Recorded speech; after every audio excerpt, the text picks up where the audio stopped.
मेरे प्यारे बच्चों, आशा करता हूं कि आप लोग बहुत बेहतरीन ढंग से होंगे, बहुत अच्छे से आप लोग का पढ़ाई लिखाई चल रहा होगा और आप लोग मेहनत भी बहुत अच्छे ढंग से कर रहे होंगे।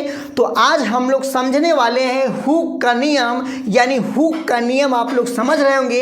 ये टॉपिक आपको क्लास 11th के फिजिक्स में मिल जाएगा।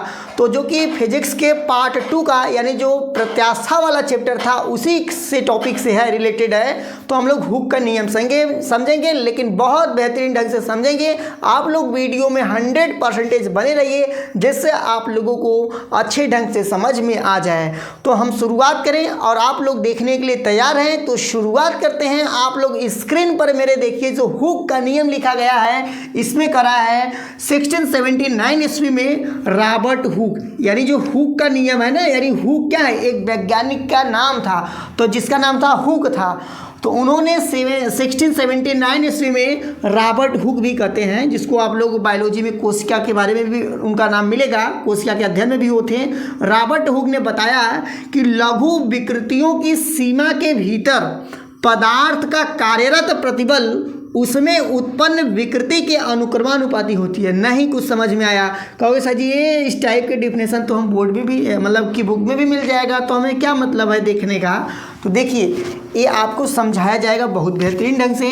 देखिए 1679 ईस्वी में रॉबर्ट हुक ने बताया कि लघु विकृति है। लघु विकृति वर्ड क्या है, लघु और दीर्घ दो होता है। लघु मतलब छोटा विकृति, यानी विकृति का मतलब क्या होता है, ये विकृति का मतलब समझिए तो ऐसा ना, विकृति का मतलब होता है चेंजेस का मतलब होता है, यानी बदलाव। ठीक, जैसे मान लीजिए कि मार्कर कितना है, 5 सेंटीमीटर का है। कितने का है, 5 सेंटीमीटर का है। कल्पना कर लीजिए 5 सेंटीमीटर का है, इसको हम पकड़ के खींच दिए 7 सेंटीमीटर का हो गया। यानी जो बदलाव हुआ है और पहले जितना था उसी के अनुपात को कहते हैं विकृति कहते हैं। जैसे 5 पहले था, 7 हो गया, यानी बदलाव कितने का हुआ, 2 का, और यहाँ पर पहले कितना था, 5 था। इसी को कहते हैं विकृति, यानी जो चेंज होता है और जो पहले रहता है, मतलब पहले जो था और नया चेंज हुआ है। देखिए नया कितना चेंज हुआ है, 2 बढ़ा है और पहले 5 था, इसी को कहते हैं विकृति।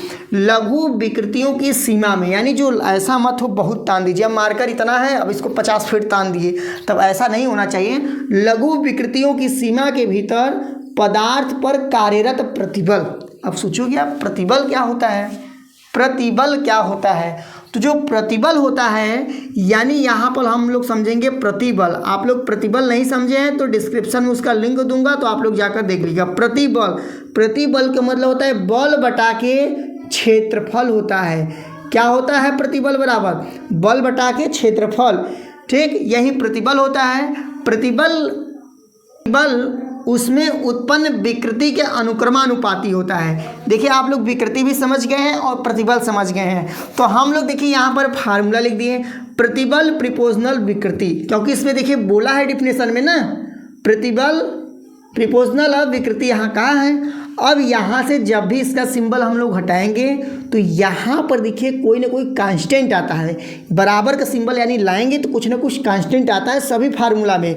यानी प्रतिबल बराबर यहाँ आया, बराबर किसके वजह से आया, यहाँ पर जो प्रिपोजनल यानी समानुपाती का सिंबल है उसकी वजह से आया। जैसे यहाँ बराबर आया, एक नियतांक आया, प्रत्यास्थता गुणांक आया, और पहले से विकृति लिखा गया था। तो हम लोग यहाँ पर प्रत्यास्था गुणांक बराबर जब निकालेंगे तो प्रत्यास्था गुणांक बराबर हो जाएगा प्रतिबल बटा के विकृति, और जो कि आप लोग को यहाँ पर हम प्रतिबल बराबर समझाए हैं, बहुत बेहतरीन ढंग से समझाए हैं, और प्रतिबल और विकृति दोनों समझाए हैं। यहाँ पर हो गया। तो सबसे पहले यहाँ देखिए, किसी भी वस्तु में यदि प्रत्यास्था गुणांक जितना अधिक होगा, यानी किसी भी वस्तु में जितना प्रत्यास्था गुणांक अधिक होगा उसमें प्रत्यास्थता का गुण उतना ही अधिक पाया जाएगा, यानी उस वस्तु में उतना ही प्रत्यास्था का गुणांक मतलब गुण ज़्यादा होगा।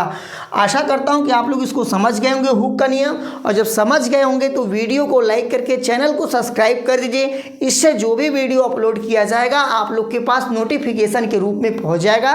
फिलहाल आपसे मिलते हैं अगले वीडियो में, तब तक के लिए जय हिंद जय भारत। और आशा करता हूँ कि आप लोग का पढ़ाई लिखाई बहुत अच्छे से चल रहा होगा और अपने पढ़ाई लिखाई पर आप लोग ज़्यादा से ज़्यादा ध्यान दीजिए।